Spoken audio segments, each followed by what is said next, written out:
Hey, everybody. Welcome back to The Collective. We have another fantastic show for you planned out today, and I am very excited. We have Brady coming back, we got Travis coming back, and a brand new face, Kelly. Good to see you. Thanks for being on. This is awesome. Before we go anywhere, I do want to remind everybody make sure you like the show, subscribe to the channel, hit the notification bell, do all that good stuff so you get your email in the morning whenever we go live, which is, of course, every day. So, today topic, we're going to be going into finding balance here in a second. But before we do, just want to remind everybody that none of us are doctors. Anything we do say is coming from our own personal experience, and to take it with a bit of a grain of salt, do your own research. If there's something that interests you, look it up, do some reading, get into it. If you do have any questions or comments, by all means, put them up in the comment section. We'll be able to read them, just like this one right here. Daniel, good afternoon. Good to see you. And we'll engage them into the conversation as we go. Any thoughts or initial thoughts before we get into the topic from the panel? I just appreciate the disclaimer. We're not doctors, but we have a bunch of idiots on. Well, not a bunch of idiots. No, One idiot. no, not idiots. Opinionated idiots. Opinionated. I always no medical knowledge. So if you have help, call them. But also, we're here to help you. Give what little what life experience that we can give to help others out without paying too much money for it. There you go. And right now, the only thing, just as a reminder, everybody, the mugs are now live on the website. So if you want yourself a Do Your Best mug, by all means, hit up the website at the-collective.ca, get yourself a mug, and you can do your best, and you can pick up your pace, and you can do all those great things every morning with your cup of joe or tea I'm kind of or bummed water, I don't have whatever. mine. It's coming. I mean, It's coming. as a standby, it's not terrible. That's a tough It's one. not terrible. I mean, does anyone need to see that a little closer? It's not terrible. I'm just saying. the official JTF2 mug kind of. It's not bad. It's not bad. But I'll I'm give it bummed to that you. my Do Your Best handle broke, so I feel like an underperformer with especially with Travis bringing in the supporting fire with his mug as Right. well. Carefully oriented to the camera, by the way. Exactly. A little product placement. Figure it That guy wouldn't does hurt. not miss a beat. Well, with all that said, let's get into the conversation. So today's topic, finding balance. And so previously on the show, we've talked about balance. We've talked about, you know, creating balance in your life. We've talked about all these things. But the thing that I want to talk about is actually finding the balance. And what triggered this in my head was I was working with my boys on my youngest getting off of his training wheels on his bike. And what I do is I will stand holding the front wheel in between my legs with enough space for it to kind of go back and forth. And I'll look at him and be like, close your eyes, find your balance. And then he will kind of teeter, but he'll eventually kind of find it where the wheel won't be touching my legs and he'll just be sitting kind of balanced in a little perch. And I'm like, okay, good. Now that you found that, we're going to seek that through the ride and we're going to carry it on. So, and this is kind of funny, but Kelly, when we were doing the audio check and I had mentioned finding balance, you took it on a bit of a different realm in terms of where finding balance comes from. So let's go around the table and let's get some initial thoughts on what you feel finding balance is, or how to find balance, or what your initial thoughts on it. Brady, I'm going to start with you. What are your thoughts on finding balance initially? I was actually thinking to myself, it's like my idea of finding balance, and I'm still constantly looking to find balance, right? Because of work life, family life balance, and balance within my own environment here mentally. The first and foremost is staying present in the moment. And that's how I think that the biggest tool, trick, or technique, however you want to describe it, is maintaining presence in everything that you do. I find that too often I'm thinking about too much about the future or too much about the past, and it robs me of my present moment, and therefore it I think affects the people around me. And so, staying present, I think, is the biggest trick, technique, or tool to finding balance, whether it's your work life, your mental environment, or any other situation. I like that a lot. Travis, what are your initial thoughts on finding balance? Yeah, I was taking some notes during the green room there, and so I don't miss things. But I was on the same track of looking at finding balance in life, and we live in a culture, or at least I see it surrounded in social media, where it's strive hard, push harder. When other people are giving up, that's when you push even harder. That's how you exceed. You can be a savage, whatever it might be. And it reminded me of a buddy of mine came back from the UK, just finished up SAS selection. He says, Trav, let's go for a hike. I hadn't been hiking. I went out and picked up a pair of Danner boots, which are not suited to hiking, and went on a hike with him and another fellow. Going up the mountain, I'm like, man, I can't complain. I can't, I'm in pain. It's about a 20 some odd K hike, steep incline going up. And I'm not going to be the guy who complains on this one. But he looked back and he noticed that this other fellow, Dennis, was having some difficulties. He said, Dennis, what's going on? And I guess he was like me and he didn't want to complain as well. Dennis says, well, I'm starting to get blisters. He says, well, stop. Administrate yourself. Take care of that. Do you want a tea? It's cold out. Get a jacket on, right? And it was sort of an interesting perspective. He says, look, we're in it for the haul, not for the short sprint here. In order to do that, you have to take care of yourself and find that balance. I ended up having bloody heels, couldn't walk in without flip-flops for a couple weeks after anyways, and didn't say nothing throughout it. But had I had proper kit, had I administrated myself properly throughout, I'd be up in the mountain again the next day and the next day. And I think finding that balance between how hard we want to push in order to achieve and how we rest, how we take care of ourselves. And I got a bunch of tips and ideas on what I do, but that's just my initial thoughts. I like it. I like it a lot. Kelly, how about yourself? Yeah, so what I do is violence prevention for women. So when you first brought that topic up, finding balance, immediately my head went to the balance between paranoia and curiosity when it comes to violence prevention and situational awareness, because that's the biggest concern that women bring up, is when they're starting to look for the things that are off, the anomalies in their baselines, the threatening behaviors, they're paranoid because they're starting to look at everybody as a threat. They're trying to evaluate everyone as a threat. They're coming from a negative perspective of, well, I don't want the worst case scenario to happen, because that's what they see repeatedly portrayed in movies, portrayed on TV, portrayed in the headlines. So they're constantly thinking worst case scenario, which causes them paranoia, which causes stress, which causes tunnel vision, which causes their senses to shut down. And similar to what you said, Brady, is being present is so important. And that's why I'm always stressing finding that balance between paranoia and curiosity, so that with curiosity, you can stay more open, stay more balanced, stay more alert and present. And that's where my finding the balance is a thing that I think about work related. Interesting. Sean, what do you think? What are your initial thoughts? Well, first things first, my initial thought in respect to Trav, which isn't on the subject at hand, which is finding balance, but I feel like I have to say this. The moment that you were walking up there and the SAS individual said, okay, well, let's just stop here, maybe brew up a tea, let's look after those things. About 30 seconds later, you're all going to get ambushed by his buddies who are waiting for that moment.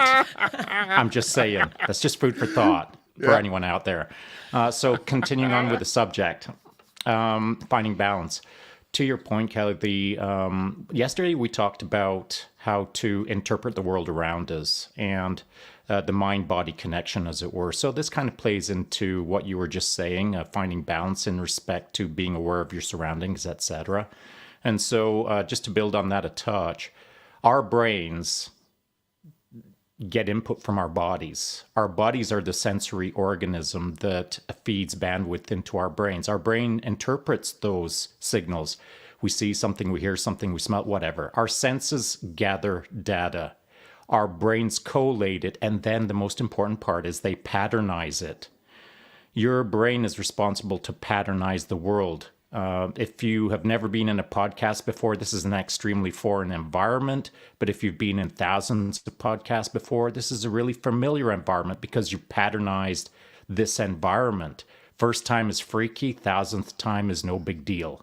And so our brains patternize the world. And in that patternizing, we're responsible to find balance. So to your point, Kelly, the idea of if ladies or women or females or any gender for that matter is concerned about the world around them, chances are they haven't spent enough time patternizing the world around them. Maybe we can talk about finding patterns within balance, as it were, as we proceed forward in the conversation. I like it. Kelly, what are your initial thoughts on that? I agree. That's part of me and why I try to bring the conversation forward in the way that I do, is because I'm trying to normalize thinking this way. I'm trying to normalize carrying tools. I'm trying to normalize having conversations that aren't scary and aren't clickbait. It's if I can start making it normal to carry some sort of tool, whatever that may be. If I can normalize having a conversation about, hey, we're with my kids, I'm going to the grocery store. Okay, well, what do I do if, building those mental strategies. If you're not in that world, if you haven't created those patterns, if you haven't created those neural pathways, then, and you're just sticking your head in the sand, hoping nothing ever happens, then it's that, well, the reality is then when you are experiencing a threat or violence, you're not going to recognize it till too late. And then you're going to get potentially, more than likely, stuck in a freeze and not do anything, which puts you at danger, at risk. So breaking that, having the conversation, immersing yourself in those thoughts when the threat isn't present, still going to adrenalize a little bit. Your palms might sweat. Your heart might, rate might increase. That's fine. You're in a safe environment. You're in a classroom setting. You're in your home setting doing mental strategies in your head. But then that's also, now I recognize how I adrenalize. Now I recognize what that feels like in my body so that I can take action, and recognizing those early warning signals faster, quicker, being able to take action is going to benefit you in the long run. But so often women typically, you're going to get all kinds of comments now down in the comment section, but typically most women's self-defense classes are one-offs. And they're recruiting tools for that gym or that space or whatever, typically. So you can't go into the psychology of all that is involved with violence and criminal mindset and predatory mindset and talking about the realities of violence in that hour. And it's sexy to hit things and kick things and scream, and then you're not considering and taking into account that 75 to 85% of attacks on women come from someone we know. So I'm not going to yell, no, get back, if Bob is standing too close to me at the copier at work, and stiff arm him across the room. I'm going to have to come up with another verbal command, or I'm going to have to come up with another action command. And you simply don't have time to go into those scenarios, building those mental strategies in a 1 hour, let's do sexy things like hitting and kicking and screaming. Yeah. So, no matter how awesome it would look to stiff arm Bob at the and you probably want to. Yeah, you probably exactly want right. to, because Bob's probably doing it intentionally to make you uncomfortable and test your physical boundaries. But that's assault then. Yeah, for sure. Brady, you're nodding your head pretty hard. What do you got? Oh, you're muted here. Hold on a second. You got to unmute yourself there. That was excellent commentary, Brady. Well, no, I mean, Kelly hits it right on the nose, Bob specifically on the nose. But that being said, no, it's, in our community, the sexy thing is violence, shooting, all sorts of that stuff, but no one actually gets into the mental aspect. And that's what Kelly does in her podcast as well, is getting into the mental aspects of really how does our brain function, and how do we interpret the environment around us based off our senses. As we get more in depth into the human mind, whether it's the physiology or psychology, we begin to understand more how we interpret the environment around us, developing those baselines, developing that pattern behavior of humans, right? We all have the same brain, but we all have a different mind, if that makes sense. Mm-hmm. And so that's so boring in our community. That's someone told me a long time ago that what I teach with the stoicism and things like that philosophy when it comes to the tactical mindset, it's like the vegetables on the plate with a big sexy steak. That steak is juicy, awesome, but people like myself and Kelly are the vegetables. No one wants to eat the vegetables. They just know it's really good for you. But they do it knowing they have to participate in that. But those vegetables are going to keep you alive. That's really what, understanding the mind and the psychology and the brain and how you think versus how you react, I think is more important than picking up a rifle or learning the cool, sexy, tactical, super underwater and scuba sniper Jedi skills, if that makes sense. And there's not enough of it going on. There's not enough of it being taught. And so, yeah, you do have that 1 hour of, people teaching women, okay, here's how you strike, here's how you do this, here's how you do that. But you don't really have the actual people teaching the actual knowledge and information. I think is more valuable and more of an asset to anyone's survivability. Yeah, it's tough when you have super fun things to do. One of the things that clicked in my head is as an engineer, we did a lot of explosive work, right? C4 is fun. It's awesome. Boom, it's wicked. But the one skill I used more than anything else in my time in the military was prodding. And it's super boring, just poking the ground with a stick. That's it. And you go at like an inch increments. It's a long, drawn out process, but I used it more often, and I saved more lives than I did ever using carrying around C4. So, Travis, I wanted to ask you on this one too. You're looking at it from a slightly different perspective too, from like hunting and from being out in the bush and fieldcraft. What are your thoughts on what we've been going over so far? So, balance, I say in what? So we're defining kind of what we're looking for balance for, the general term of in life, and that can be broken into work, life, relationships, if we're going out recreating, whatever it might be. But I think the other thing we have to look at, like when Brady started talking at the beginning, he's had a pretty hectic last few days, traveling the world, doing his work. Doesn't sound like there's much balance in the micro, and I think people should be perceptive to what their macro looks like. Balance over what, a day? Maybe you had a pretty packed day. Over a week, over a month, over a year.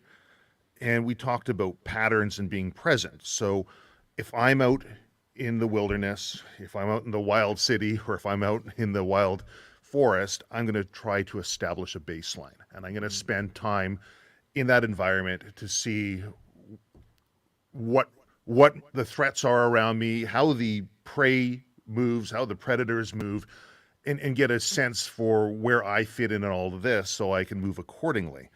And the other thing I try to do when we talk about, and that would lead in the being present area, but if I'm looking for patterns, I'm going to start embracing the natural rhythms.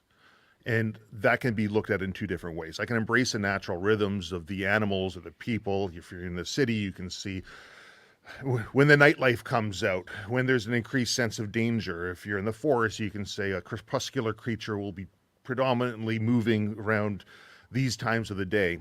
But for yourself, you can say, if I'm to look at balance in my life by looking at patterns, what's my sleep-wake cycle look like? How's my energy levels throughout the day? When do I usually have the most productivity, and how do I use that to my advantage? Mood fluctuations, eating habits, all these sort of things will play into patterns throughout my life that I can look at to try and build balance. And I might not have perfect balance in that day, but I might have better balance in that week. And over the month, I might have fantastic balance. So I think it's important that people look at the micro, mind the pennies, the pounds will take care of themselves, sort of a saying. Look at those little pieces, but don't beat yourself up if you're slipping up, if you're working the long hours, you're pushing towards a goal. But make sure that your macro starts balancing out on you. I like that. Sean, you got any thoughts? I do. So taking it back to balance again, you started off, Chance, by talking about your son and trapping the front wheel and having him figure out his balance. And so the one way to understand what your homeostasis is, your homeostatic position is remove all of your senses and see where your balance is. Close your eyes. Put a set of headphones on. The only thing that you're touching is the saddle and the pedals and the handlebar. and then see how your balance is. Once you start stripping out your senses, that's when you start finding better balance. Same on the BJJ mats. I roll with my eyes closed on a pretty regular basis, and it's just stripping out one sense to understand the other senses, but more correctly, to understand your balance. By stripping out senses, you create more granularity in your understanding of where your balance is. And now I'm not talking about balance on the mat, standing on one leg and not falling over. I'm talking about balance in your life. Much like your son on the bike, the more senses that you stripped away from him, the more his balance will feel topply. He'll feel like he's going to fall over right away. But now you let him open up his eyes, and that fall isn't going to feel like he's falling from 1,000 feet. He's going to realize he's just got to put his foot down. And so how we interpret our world around us is based on our sensory input. As I said earlier, our brains interpret the world around us. The more of the world that we can involve ourselves in, the better our senses can patternize. And the less that fall feels like a big fall, then it feels just like a tiny fall. So finding the right balance is important to have a optimal, efficient life, but more correctly, being off balance and understanding what that feels like allows you to live a much easier life, a much easier to shape life. It allows you to not freak out when you're a little off balance. That's a great point. I'm actually, Kelly, I'm going to come to you in a second because I really like the painting you have in the background. It goes very much to what Sean is saying, is that, calm seas never made a great sailor. And it's the same thing what Sean is saying, is that you have to know what it is to be off balance. So that's where I was going to take the conversation directly, was how do we figure out that we're not in balance to begin with? Because that's a big one, is that if you don't know, then you think you're fine. So Kelly, I'm going to come to you. Brady, I'll come to you next. And go ahead, Kelly. What do you think? Thanks. I love that poster. It's my motivational thing every day. But I do like to think about, it is key to understanding if you've been in a chaotic situation, like a lot of cortisol for a long time, you may not know your balance. You may not know what a rest feels like. Going back to what Trav said too, is you mentioned the balance and being present is so important over the macro. And that's another thing, is if you get caught up in the paranoia for a long time, and going back to my original thought of finding balance, is you're not going to be present, you're not going to be aware, and you're going to be worn out. And it could be any reason. Maybe you had a good day at work or a bad day at work, can cause you to not be present, can cause you to worry, kind of going back to what Brady said, I get caught up thinking about the future, or get caught up thinking about the past, but I'm not present. And finding that balance improves your relationships overall. It's another thing I talk to women, or try and ease their concerns, is we all know that being present leads to better relationships. Better communication leads to better relationships at work and at home. So finding that balance is so key. And I've heard this given as advice to people who are experiencing maybe a panic attack, or they're feeling their anxiety rise, is, okay, name 5 things you can see, 5 things you can hear, 5 things you can smell, because it's trying to bring you back to the present. And I say, what is that? Well, that's situational awareness. So situational awareness is actually about staying calm, about being present, about being balanced. And that's why I believe situational awareness is a life skill that people use in other ways and haven't, especially women, haven't thought of from the perspective of personal safety. And so really I look at my job as trying to find things that women can easily relate to, and realize, I don't need to learn some extra special skill. I just need to look at skills I use already from that perspective of personal safety to improve my life overall. Like, these are, good communication keeps threatening behaviors at bay, but also helps me have a good relationship, also helps me be successful at work. So we don't need to complicate things. They are foundational skills. And when you can let go of some of that concern or worry about, am I going to know what to do in the right situation, and instead have trust in yourself. One of your previous shows, you talked about empowerment, power.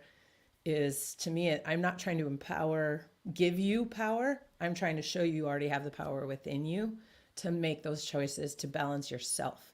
And you have to figure out, to your point that you brought up, Chance, with your son, is he has to find his balance point on the bike. You can't tell him where his balance point is. He has to.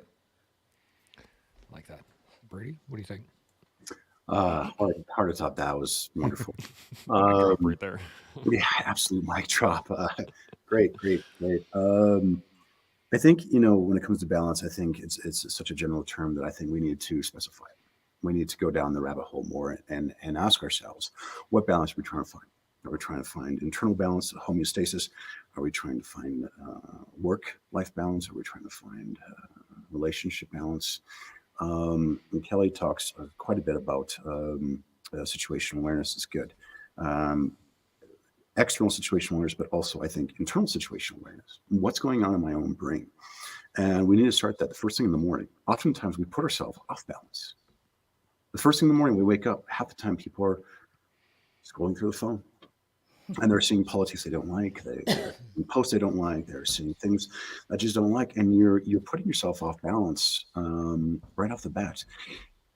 We always talk about how we try to train for survival situations, right? These are situations that have a 0.01% chance of happening, whether they're active shooter situations, preparedness, disaster, wilderness survival situations, or self-defense situations.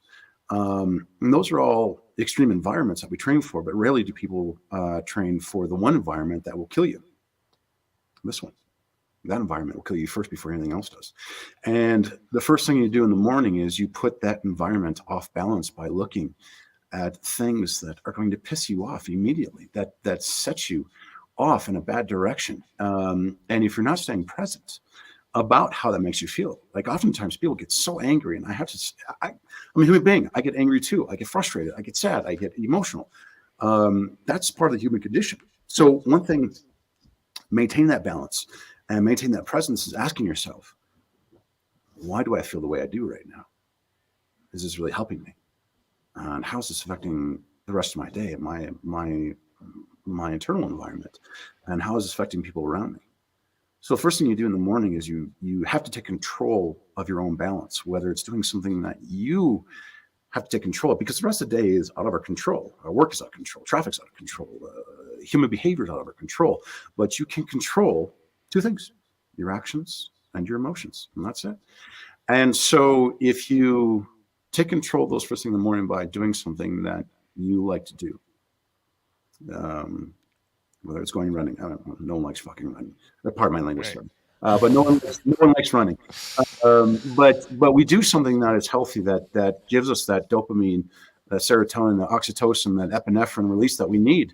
We're taking control of the balance in our own minds, taking control of that balance in that environment.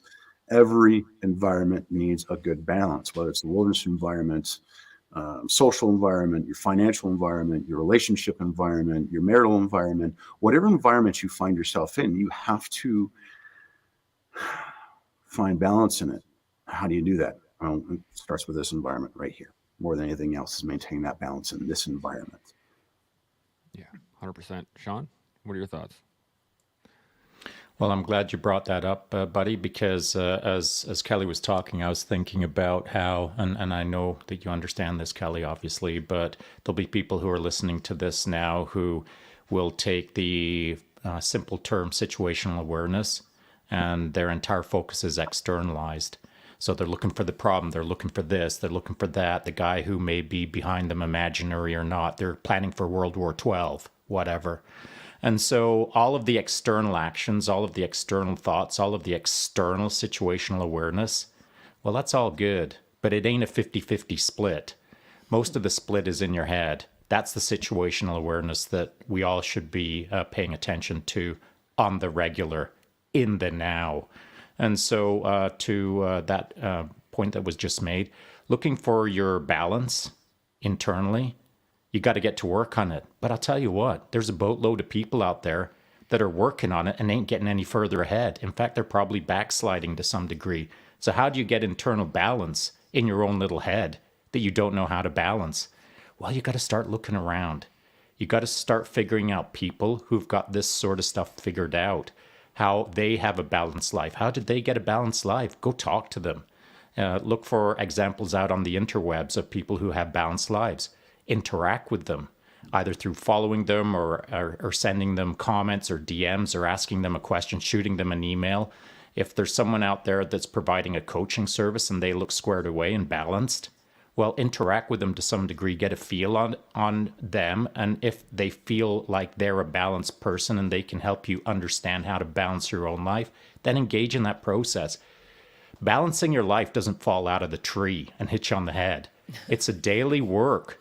It's a task. It's a skill that you've got to develop, much like making your bed. Your bed doesn't make itself when you get out of bed, nor does finding balance. It doesn't just show up magically at the front doorstep from Amazon. It is a skill that you have to actively work on every single day.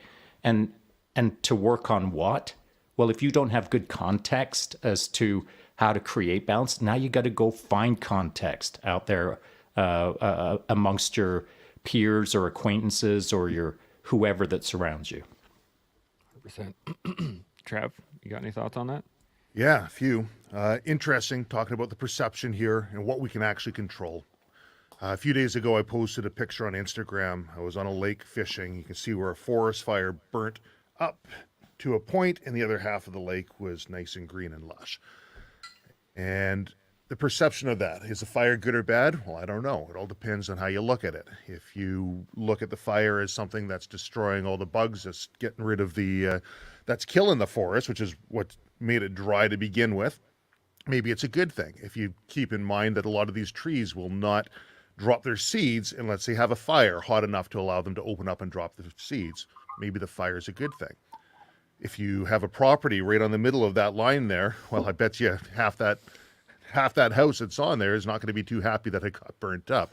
Is it good or bad? I don't know. It's your perception of what it is that surrounds you. And that's, I know we've talked about it on the past. Viktor Frankl, concentration camps, father of modern logotherapy.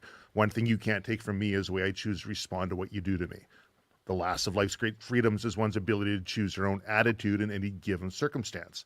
And there's right there. Brady's got the book right there. It's right there. Everything taken from him, and yet some people are thriving, and they're in the exact same boat as him, right? And some people are beside themselves and just can't even operate because of all the grief and despair that they're encountering. The only difference is how they respond to what's being done to them. And that's the thing that we have the ability to choose how we wish to respond. Even though so often we feel somebody does something to us or something happens to us and this is how I should respond because this is how I've always responded or this is how I've seen other people respond. The second we can start breaking that cycle of the external stimuli controlling what it is that we do, we can start taking a look at how we can create that balance in our life. And you asked earlier, how do we know if our life is out of balance? Because it's so out of balance, we have no baseline. Let's take a few notes. Burnout, lack of motivation, having health issues over and over again, strained relationships, decreased effectiveness. Like I'm usually pretty good at this, but right now I just can't seem to be able to do it. Or I'm sitting in front of the computer trying to plug away and I've been in front of it for hours and I've only got just a little bit accomplished. These are all indicators that perhaps there's a balance issue in your life, loss of enjoyment in what you do. So to speak to what Brady is saying, 100%, you have to look at what you can control and you have to affect change in the areas that are going to bring forth that balance that you're looking for. And I took a couple other notes real quick of how I will try and balance my life is I'll prioritize. I'll just make a quick list. What's important for me for this month? What's important for me for this week, for this year, for this day? And I'll make a priority scale. And if things don't fall in a high priority area of what I'm looking to do, I just don't even worry about it. And I make sure I power off these priority things. I'll schedule myself accordingly. But the biggest one I found that I've had the most difficulty with is learning to say no. There's always going to be people out there that say, can you help me with? Or it's just a little thing here. And I always want to help. saying no and learning that balance of how much can you give to others and how much do you need to spend on yourself, I think is a very important tool. Self-care, eat, sleep, exercise, stay organized, stay connected, and be flexible. I love that. That's exactly where I wanted to take the conversation to. So let's go around. We've talked about finding, not just finding balance, but figuring out that you're out of balance. But let's give some tools, some thoughts on once you figure out that you're not balanced, then what? Like, what are some of the tools that we can use to put ourselves back in balance? I mean, Trav, you hit the nail on the head with prioritization and things like that, but what are some of the other things that we can, actionable things that people could take from this and say, I'm gonna balance myself out and then figure out where to go from there? Brady, I'm gonna come to you. What do you think? Like I said, I'm coming from a very imperfect spot. I'm always trying to find my own balance, trying to find, I think, as the picture behind Kelly puts it, smooth seas never made for good sailors. We are constantly forging our own tools in the furnace of adversity. And we take those tools and we can try and pass them on. We can try and use them ourselves. And sometimes these tools break on us. Sometimes they work great, but it's a constant experimentation on finding balance for ourselves. It's constantly trying to find tools that work for us, coping methods. These are the tools I think that I think we're referring to as looking for a way to cope with the present, whether it's the future, whether it's the past. And I think the biggest tool that we can utilize is the gift of reason. Marcus Aurelius said, don't fear the future, because you have the same tools of reason that you combat today. The problems today that you can combat the problems of the future. Reason is one of those biggest things that we have to recognize when our emotions are overriding our logic, overriding our reason. And emotions aren't a terrible thing, right? It's such an amazing thing to have, right? But when we allow emotions to intoxicate our sensibility, our logic, right? We know never to make decisions under the influence of drugs and alcohol, but we allow ourselves to make decisions under the influence of emotions, and they affect us the same way. And they cloud our judgment, absolutely. And again, coming from a place of imperfection. But the more that we value reason, the tools of reason, the tools of logic, and try and fight. We have a cerebral cortex, we have a limbic system, and it's a constant battle between the two. The cerebral cortex is responsible for higher cognitive thought, and the limbic system, well, it's a primitive little brain where, going back to Viktor Frankl, between stimulus and response, there's space. And in that space, we have to power choose our response, and that power choose response lies our growth and our freedom. That's also physiology. That's not just Viktor Frankl. So when we have this external stimulus, there's two routes that information takes. The short route, which is stimulus response, thalamus to amygdala.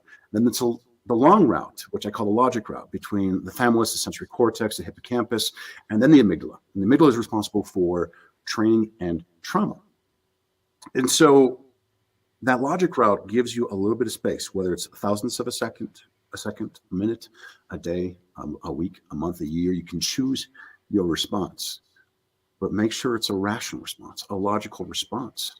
So I think the best tool that we could use that is constantly forged in adversity and hardened is, I call it the gift of reason. I really like that a lot. Kelly, what do you think? What are some tools that you got for managing balance? For me, one thing, and I'm curious with the rest of you, when you feel off balance or you're trying to figure out how to get back into a good balanced state, do you seek external input, whatever that may be, asking advice, reading books, or do you do you seek inward? Do you go inward to look for that information? Just quick input, and if anybody's watching live, that'd be cool to comment in the bottom too, just to get I'm curious. I seek out other people. I seek out books, Viktor Frankl, meditations, the Stoics and things like that. I seek, because so many times have I tried to trust my instinct that I've been wrong, but lack of experience, right? Interesting. At 39 years old, I'm still trying to figure out what I want to do when I grow up. And I should have figured out by now, but I don't think there's any problem with seeking external information, external sources. I think if you're wrapped up in yourself and what you already know, you never have an opportunity to learn something new that may help you and make you better. So I think it's important to reach out to good people that are more knowledgeable in yourself, and to admit that there are people more I'm not saying better than you, but more knowledgeable, who have more experience in something like that. I think that's important. So I think I try and seek out other friends that I know, go, all right, you got your shit together a little bit more than I. Pardon me. Sorry. That's two. That's true. I apologize. 3 strikes, you're out, man. Yeah, you have your stuff together more than I do, to a certain extent. Like, you're ahead of the trail a little bit farther. You're up the trail a little bit farther from me. What can I learn between where I'm at and the gap between where you and I are? Yeah. How about you other 3? Trav, what do you think? I've Internal, external? never externally sought from anybody else, but I will observe other people and see traits that look desirable or admirable, and try to see how I can incorporate that into my life. But I realize that balance is going to be something that's different for everybody. And the more information you have, like Brady says, the more books you read, the more you can look at, you can start picking out things that maybe they'll work for you. Give them a Right. shot. Maybe they do, maybe they don't. But having those resources, I think, is very powerful. But no, I've never externally gone out and sought help in that way. Interesting. Sean, what do you think? Well, I do both, because there's 2 worlds that I can draw from: my internal world and my external world. And they're both, one's bigger than the other. Choose which one's bigger. It doesn't matter. I'm going to use both. And so there's no way I would preclude or ignore 50% of the equation if that's what we're talking about. Is it 60-40, 70-30, whatever? I'm not going to ignore one of the aspects of the 2 worlds that we exist in. And so for finding balance, I will say this, where I can make not a definitive statement, but at least something for people to chew on. When I was 20, my balance was different. When I was 40, my balance was different. And now that I'm 60, my balance is different. And so it doesn't much matter what the balance should be or could be or will be. What does matter is that you are actively balancing it as you proceed through the journey called life. Just be aware that you don't have to target lock on 50% internal and 50% external at the age of 20 and never change your equation. Did you say you were 60? Sorry, Yeah. I mean, that was. Yeah. Oh my, you look. Geez. He's a machine, yeah. He has to, Trying to create the right balance. yeah. It's funny because he has to tell people regularly that he's not a robot. So, yeah. And to your point, Kelly, and to Sean's point, I actually do both as well.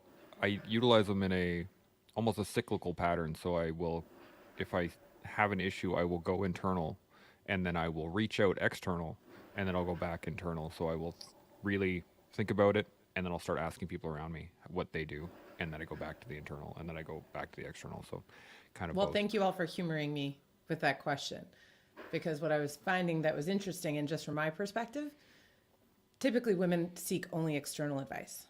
They stop listening to their intuition. They stop listening to whatever they need because they're putting everybody else's needs first, whether they have family, friends, spouse, partner, whatever, or they're looking for the gurus who, and they don't take a moment to kind of do the 50-50 like you were saying, Sean.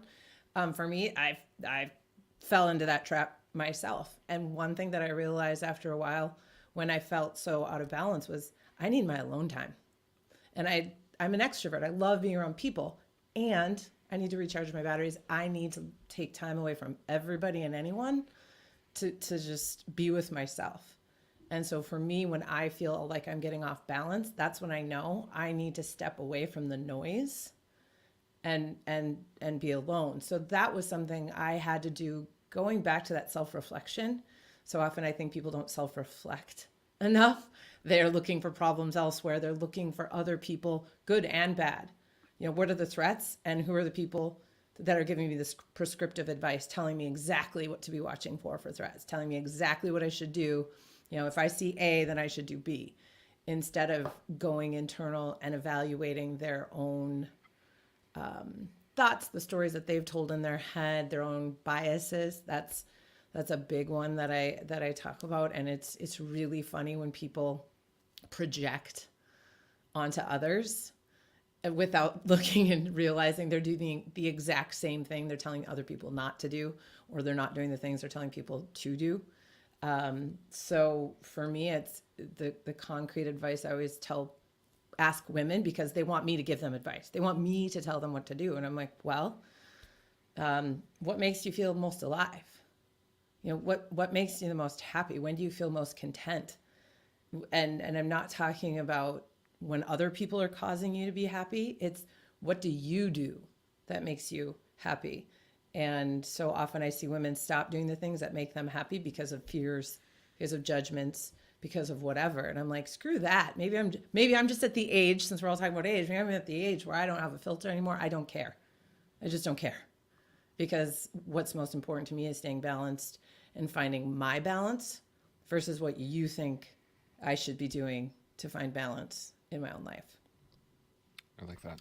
Well, I have a follow-on question for you, just out of curiosity, given that, and I haven't formed the patterns that you have formed, Kelly, and that's probably because you're in that game of working with ladies who have these kind of conversations and et cetera. So you've got lots of feedback loop that I don't have. So my thought is this: if the common approach is to externalize, or to more correctly focus externally rather than focus internally, is that does it play out in the sense of now the ladies that you're working with are constantly seeking externalization and don't spend enough time internal? And if that's the case, then how do you get them to start internalizing? Yes, I think that's a lot of times what I find, good and bad. That's where they get conned. I'll just say it easier, because they say, or they think, well, they can't be of a criminal mindset because they don't look. Or everyone says, again, I'm just stereotyping here, people, he is such a good person because he is an upstanding community member, because he's a good Christian, because he's a whatever, fill in the blank. And then we'll discount how their intuition is telling them there's something that's not right, something's off. And so instead of saying, it doesn't flip and matter what anybody else says about that person, because a lot of times the manipulators are building good witnesses around. They want plausible deniability. So they're going to be freaking rock stars to everybody else and hone in on you and target you on that behavior, so that they're gaslighting you, so that they make you feel going crazy. And so that's where I have to reiterate to women, I don't care if the person next to you thinks that Bob, sorry, Bobs of the world, if Bob's a great guy, he might not be to you. It's just like, you know, when somebody's like, oh, really? You had a negative experience with so-and-so? Just because they haven't had a negative experience doesn't make your intuition that something was off wrong. So trying to get women to go back and say, well, you have to feel, how does that feel for you? How does it feel? Why does that bother you? Maybe there's a trigger from your past where, you know, they didn't have anything. They don't know your past. They don't know that a similar situation led to a traumatic event. And so now those early warning signs immediately make your intuition alarm bells go off. And if you haven't taken the time to self-reflect and be balanced, then you're not going to recognize, you're going to go to straight fear mode, even though poor Bob was just trying to make copies at the copy machine. You didn't need to stiff arm him, Kelly, you know, but last time somebody else did that, you know, there was inappropriate behavior. And so that introspection is like, yes, you can read studies, you can take classes, you can take trainings, you can read books, you can ask for input, and always recognize that nobody else is in your shoes. Nobody else is seeing the world from your perspective. Nobody has the same Orient filter. So take it with a grain of salt, take what you can, leave the rest. I like that. Brady, you were nodding your head pretty hard. You got any thoughts on that? Besides poor Bob. Poor Bob. No, I mean, again, Kelly hit Bob right on the nose on that one. So Yeah, 100%. Sean, did you got any follow up on that? No? Okay. I do. Yeah, give her a try. So, So you asked a couple questions. Kelly, you asked a question. Chance, you asked a question. Kelly, you asked about balance. And do we reach external? Do we look internal? And I guess it comes down to how we define our balance. I'm going to say internal if you're looking for your own personal balance. I am not looking for external validation in the same way that Chance, your son, cannot find his own balance on the bicycle by you telling him all day where that is. He actually has to feel it. So he can look around and he can take all these other things in, but if you want to find that true balance, it has to be something that's true to you. And that's something you can take external information and stimuli in, but the only thing I'm going to rely on is what I truly feel. You asked a question, a couple of takeaways for that people can use to work on that have worked for us in finding balance. And if I look at this in two ways, an internal and external, and I incorporate Kelly's question in there, internally, one thing that's helped me in the balance situation is I'm stubborn as hell. And realizing it's never too late to stop, to regroup, assess my situation, and maybe take a path that's more desirable, move in a more desirable direction. And some people might look at it like perhaps you're running away from something, but if you reframe that perception and say, maybe I'm running towards something more desirable, it's a way to get over that whole stubbornness and say, look, I'm moving towards something better. So that would be internal. External, AI. AI has been really helpful. Type into your AI app on your phone, and I'm using one called Poe and incorporates a few different ones. TLDR website gives you the point notes of everything that you need in here. You can throw emails, different things. If you want to try and find that balance, you're overwhelmed by the amount of information that you have coming in that you need to sort through. On an external thing, the AI one's been a helpful point. I really like that.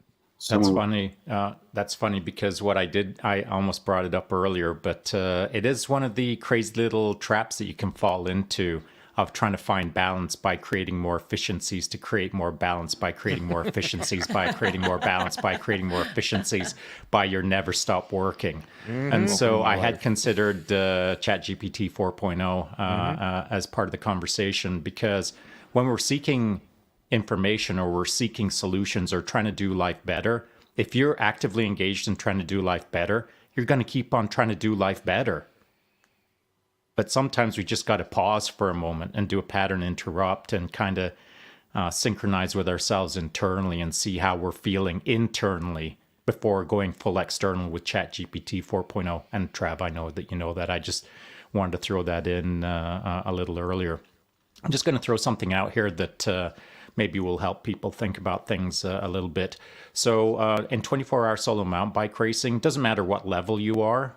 If you're racing at a regional level, national level, international level, pro or amateur, doesn't matter. If you've been in the game long enough, then what you'll find is race after race, you start to develop a kind of homeostasis. It doesn't matter how hard the race is. It doesn't matter what the weather is. It doesn't matter about your competition. What does matter is that at some point through a bunch of races, you start getting comfortable in the race. You understand it all. You've been there, done that, and you understand the external world. And then you start to understand your internal world, because you get a whole lot of time on the saddle thinking about a whole lot of things. And it's a really interesting aspect of 24-hour racing. So one thing that I have found is when I'm out there, I had to create it for myself and I had to create it for my athletes as a mandatory mental loop. And that is, are you thirsty? Are you working too hard? When's the last time you ... So there's some external things such as weather's changing. Next time I come into my pit, I've got to remember to grab a rain jacket. I've got to remember to put on arm warmers. I got to remember to ... All the external actions. But while you're out there, I ask my athletes to run an internal diagnostic, is what I would call it. And that means check in with yourself and see how you are doing rather than how you're doing in the external race. So if you can do that in a really hard-charging competitive event, you sure as heck can do it walking down the sidewalk, but no one does. No one runs internal diagnostics as they're walking down the sidewalk. People run an internal diagnostic, though they don't call it that, when they're right in the thick of things, when it's gone full sideways. and they are understanding their internal diagnostic like this. Whoa, all of a sudden I can't see as much as I used to. But they're not even thinking that. All they know is things just went tunnel, and they're not sure why. But internal diagnostics are mandatory in life, in my opinion, in order to understand how you work externally as well. I think it's such a great way of saying it. It's using the internal diagnostics. I think really just equates to internal situational awareness.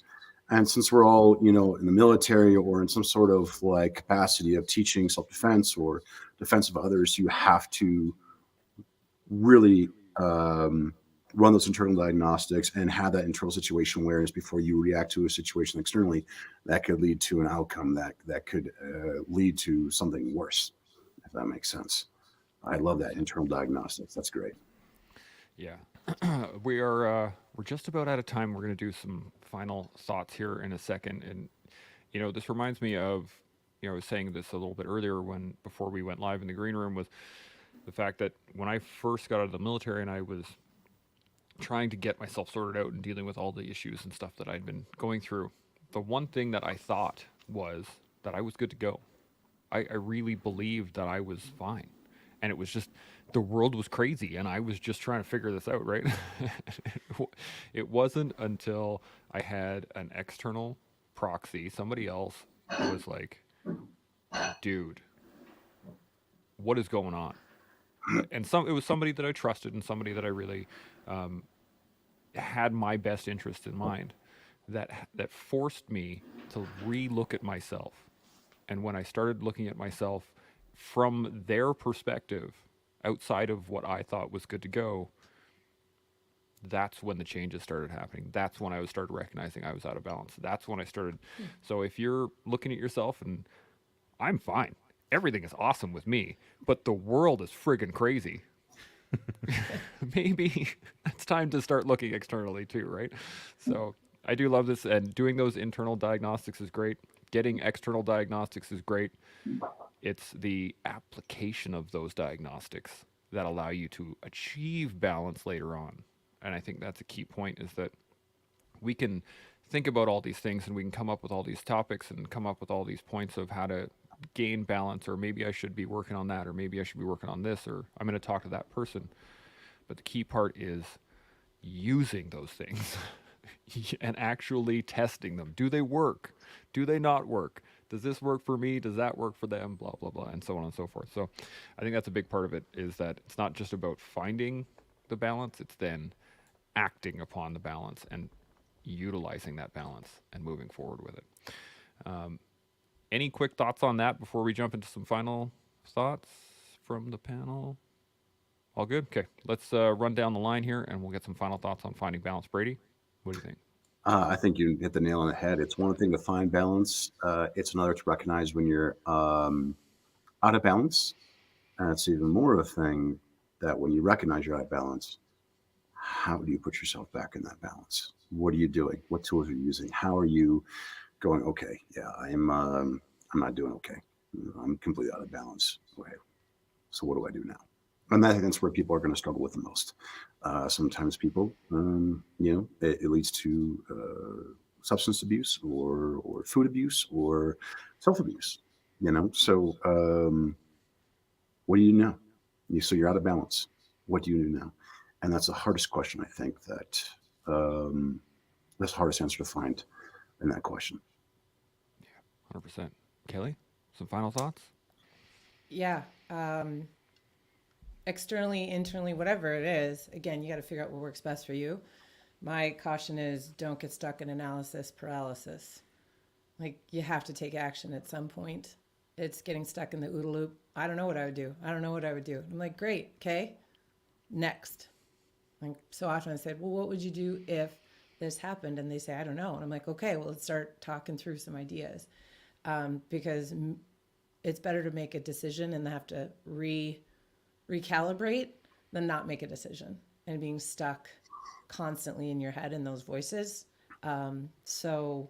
Or external voices telling you what you should do. So I would say don't get stuck in analysis paralysis, take action. I love it. Travis? No, Final I thoughts? think I've said most of the points that I want to say. We can always expand on them later if people are interested, or reach out directly or whatever. So I don't have too much more to contribute. So maybe I'll give you what someone else might say and give you a little bit of balance.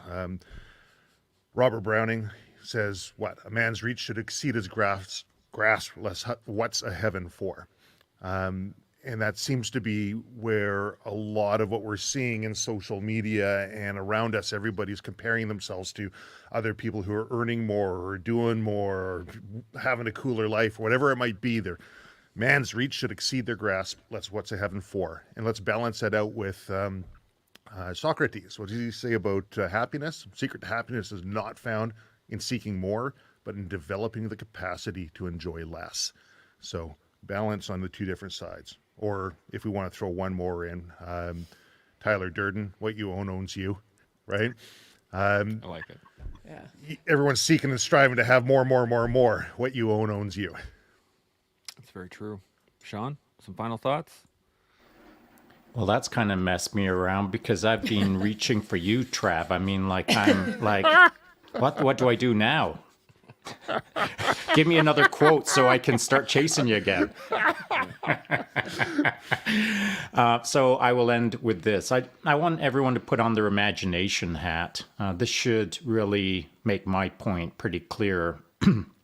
If you imagine standing on one leg, you can hold the other leg heel to butt, or you can put your foot to your other knee that you're supporting on your one leg. You can adopt any yoga pose you want, but you're on one leg.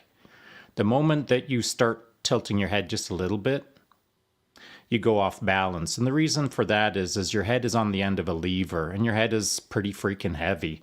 And for some people, it's not all brain, mostly it's skull. But the point is that there's a heavy weight on the end of a lever. And the moment that you tilt just a little bit, you're going to topple over until you learn how to get better balance with your head and your body, your mind and your body. And so if you don't want to keep toppling over, start figuring out how to achieve a balance with your mind, less so than externalizing on everyone else's problems or why your fingernails are too long or too short. Start working on your brain as the active balance point in your life. And to that final point, when you tilt your head off to one side or the other and you start toppling over, well, now you've got a choice. You either put your foot down and arrest your fall, or you maintain that same balance position, unaware of what balance is, and you fall down on your silly head. Well, here's another quote for you, Trav. Fall down 7 times, get up 8. Mm-hmm. In time, you'll figure out balance. Yeah, 100%. I'm going to go back to my boys here and working on their bikes because this is it's a great little point. Is that the one thing I continually tell them? Small corrections. Small corrections. There's lots of things that you can do with giant jerky actions, and you can achieve a distinct change through massive actions. You can. But in order to find balance and maintain a balance, small corrections. And to your point, Sean, if you tilt your head a little bit and you start tilting, if you throw your head to the other side, you're just going to fall over on the other side. And so you have to maintain those small corrections. Try something. If it works, cool, that'll bring you back to towards center, and then you can try something else, and then you can eventually find that center point. But if you start throwing yourself left and right, you're going to be all over the place, right? And that's not very balanced. So, as we all learn how to find the balance, we can build upon our balance and grow into the people that we're supposed to be. And you do that every day with us here on The Collective. We'll see y'all tomorrow. Chimo. Chimo.